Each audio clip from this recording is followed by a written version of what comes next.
Get ready with me to get my wig cut. I'm taking my Wigs by Tiffany wig to my hairdresser today because I want to get a little bit of like a butterfly, like longer layered haircut in her. Inspo pic for reference. I think he can work his magic. I always get asked, how do you find someone that is comfortable or good at cutting wigs? And I will let you know, my hairdresser did not specialize in wig cutting. I actually found him because one of my friends has the most gorgeous, beautiful hair, and she actually has it like layered how I kind of want to get this wig cut today. And so I just reached out to him because I saw that he did amazing haircuts and was like, well, would you be comfortable cutting a wig? So if you guys are going to do this research on your own, I would say look for someone that is comfortable with doing dry cuts, because it's obviously going to be dry and it's going to be sitting on your head.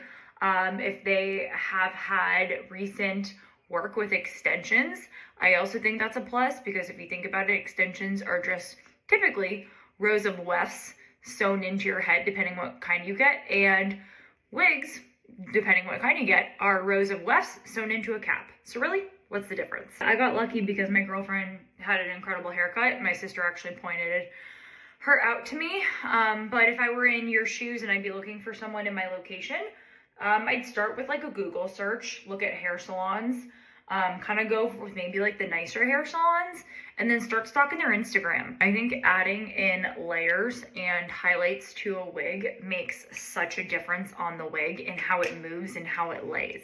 As I mentioned last night, I was doing a little self-experiment with my Connie Hair Candy wig, and it came into me with a couple of layers in the front already, but it didn't have any layers throughout the back. And so I just watched a couple of YouTube videos and I did little by little. I threw it on the mannequin and I just cut some uneven layers kind of throughout the top, just with my hair scissors that I had.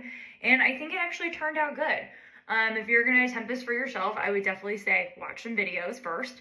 Do your research. YouTube is your best friend. It's where I kind of learn everything. And then start slowly, because you could always take away more, but you can't give back, of course. In the time that I've spent with wigs, I definitely have noticed the ones that tend to look helmety or bulky on top are definitely ones that don't have any movement and they don't have any layers. So by adding in layers on the top, you're going to automatically create that movement because you're making the wig less heavy, obviously. And so by having it less heavy and less bulky, in my opinion, it's going to look more natural. I'm still loving my lash lift and tint, but I am going to throw on a tiny little bit of mascara just because I'm going brunette today with the wig that I am cutting into. And I feel like when I go brunette, I want to have just like a little bit more on my eyes. I also want my eyebrows to be a little bit darker, so we're going to give those a little color as well.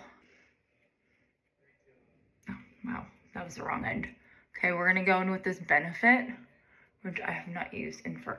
It's probably dried up. Again, just to make them a little darker. This one's so long, I've just been using gel.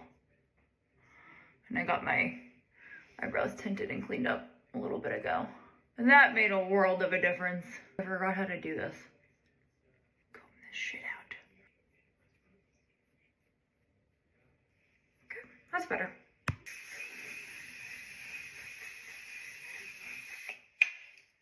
Almost out of the setting spray. I need to get some more. It's the best.